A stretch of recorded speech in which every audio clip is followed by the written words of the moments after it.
Okay, welcome to a library haul.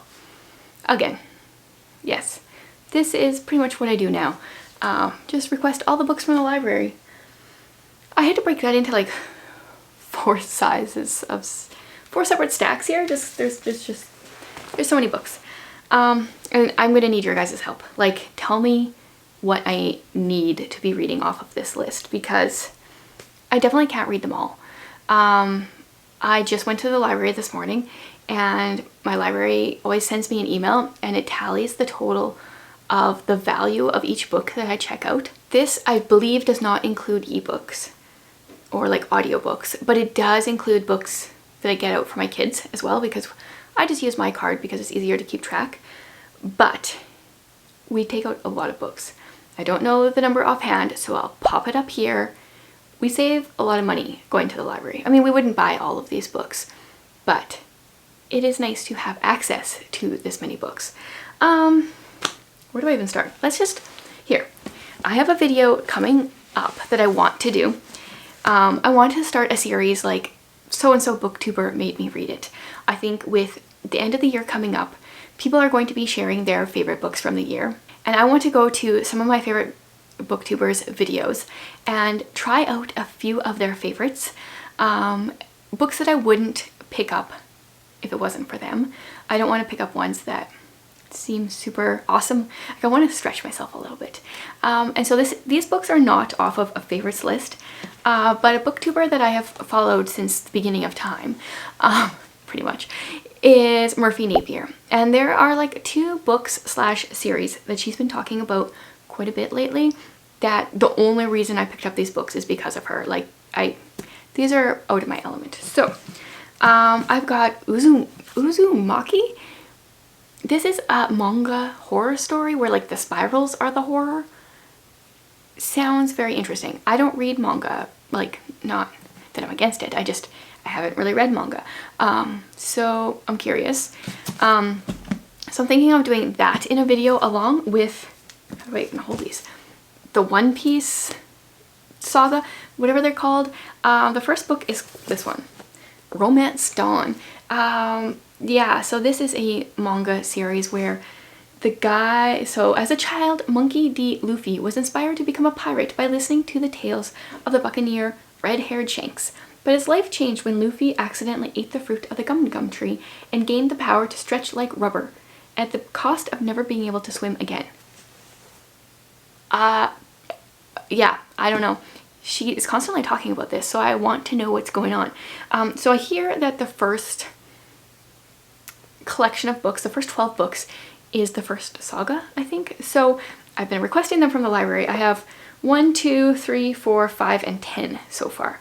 Maybe it's the first 10. I don't remember. I'm collecting them.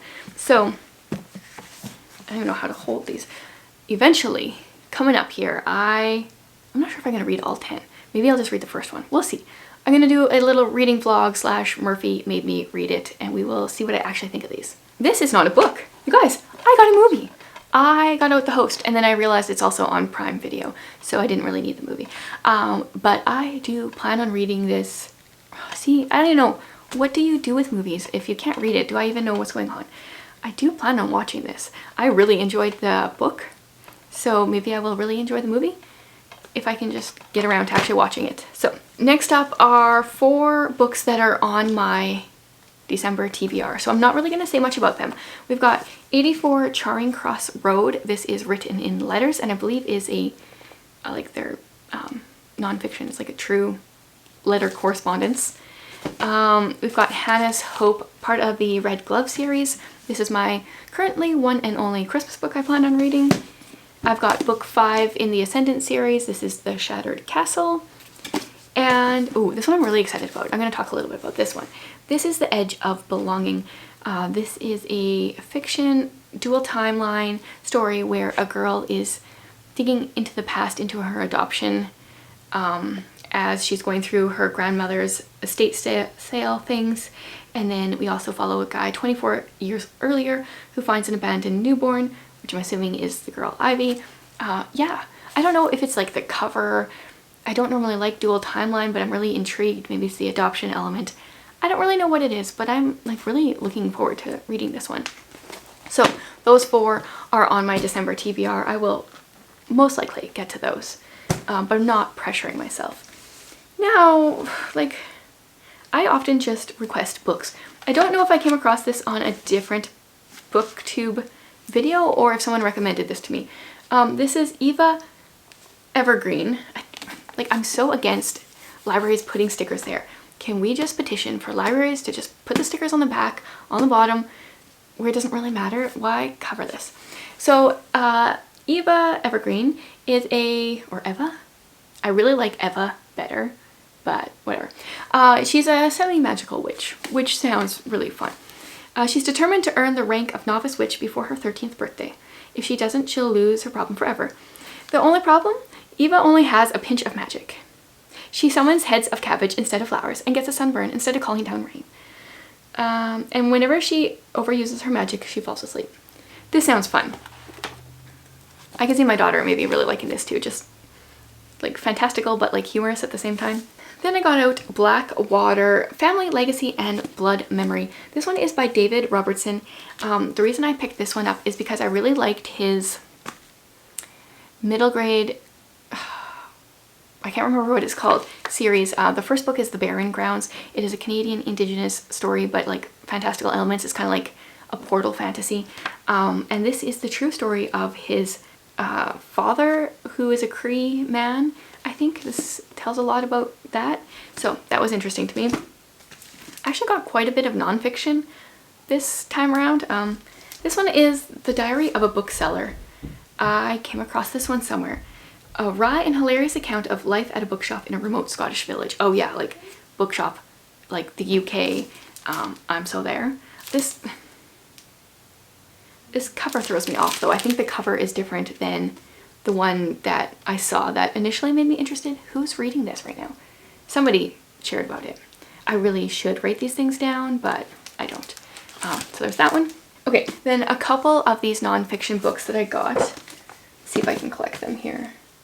3 of them are because of Gloria. She came up with, I think she was sharing books that fit the nonfiction November prompts, and then I just requested a bunch of them, or maybe it was her favorite nonfiction. I don't remember. These 3 sounded good in one of her videos. I'll link them both below. This is American Baby, A Mother, a Child, and the Shadow History of Adoption.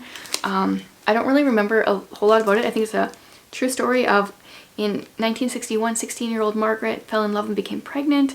Her parents dispatched her to a maternity home and made her put up her kid for adoption.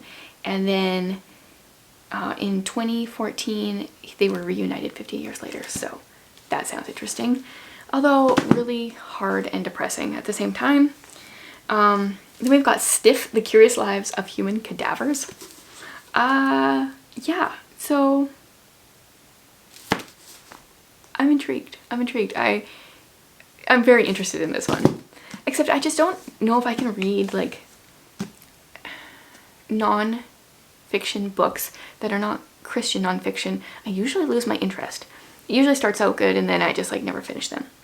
And then the next one is Stranger Care. This one is about foster care. And despite knowing that the system's goal is reunification of the child with a birth family, Sarah opens her home to social workers as a foster parent whose heart has been ripped out, especially in the last few months.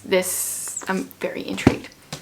Okay, now let's just, I think I have one more nonfiction here. This is Lost Woods, The Discovered Writings of Rachel Carson. I think this is, I don't really know what this is. The reason I wanted to get this out is because last month I read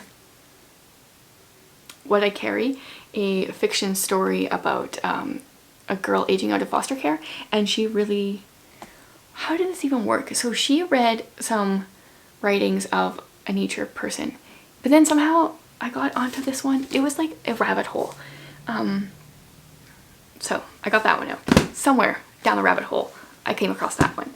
Then I got My Cousin Rachel by Daphne du Maurier. Like, this is the ugliest cover I've ever seen, and the back is just like a biography of Daphne du Maurier, and pretty much same with the middle. This is terribly done. This is just very terribly done. but I'm curious about this one. I think this is one of her more well-known ones after Rebecca. So I want to read that. That is on my list of classics I want to read before I die. Then I requested this one a long time ago, but apparently all the copies were gone for a long time. And that is A Good Girl's Guide to Murder. I think so far there's 3 books in this series. So I read the description. Everyone in Fairview knows the story. Pretty and popular high school senior Andy Bell was murdered by her boyfriend, Sal, who then killed himself. But then 5 years later, Pip sees how the tragedy still haunts her town. And there's something, she doesn't agree with the popular opinion. So she starts to investigate. I am a little worried because I think this is like a YA book. And often I don't like a lot of the themes that come out in YA thriller kind of books. But I want to try this. See how that is. Then I got out Gilded, which is Marissa Meyer's newest book. This is, I think, a retelling of Rapunzel, which I really like her Lunar Chronicle series, so I was really excited about this one.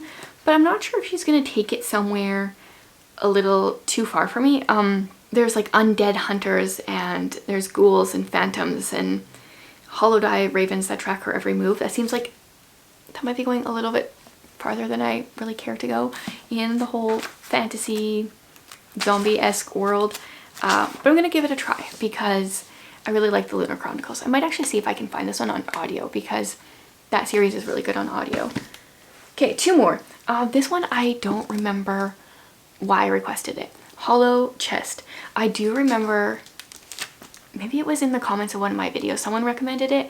It's World War II, a brother has come back from war, and the younger brother discovers the reason for his brother's change. War wolves, terrifying ancient beasts who consume the hearts of those broken by grief. The wolves follow the soldiers back home from the front. And if Charlie wants to save Theo, he's going to have to find them and get his brother's heart back. But can a heart that's been eaten ever be replaced? So, I'm curious about that one. Oh, 2 more. I didn't see that one there. Okay, this is one more nonfiction. This is Keep the Doors Open, Lessons Learned from a Year of Foster Parenting. I requested this one a long time ago and had to wait a very long time. So this is Kristen's honest, unvarnished retelling of some of her experiences as a foster parent of 23 children over the course of 9 years. Ooh, that's a lot for the heart to take. Yeah, so I am definitely going to read that one. And the last book. I got this one because this was the book pick for Jamie Jo Wright's book club, I think in November. The Haunting of Bryn Wilder. I don't know, the cover kind of intrigued me. Often the books that she has for her book club are very ghostly, a little too far out there ghostly for me. But this one sounded interesting for some reason. And I don't remember why. Maybe it was just the cover. It's under suspense and horror. So we'll stop there. That is my library haul. Thank you for coming along with me, and let me know what I should be prioritizing here. Like I said, I have 4 books already on my TBR. 1 book / a saga that I want to read for a upcoming video, and a bunch more books that I'm not sure what order I should read them in, and a movie that I might actually watch. Thanks for watching, guys.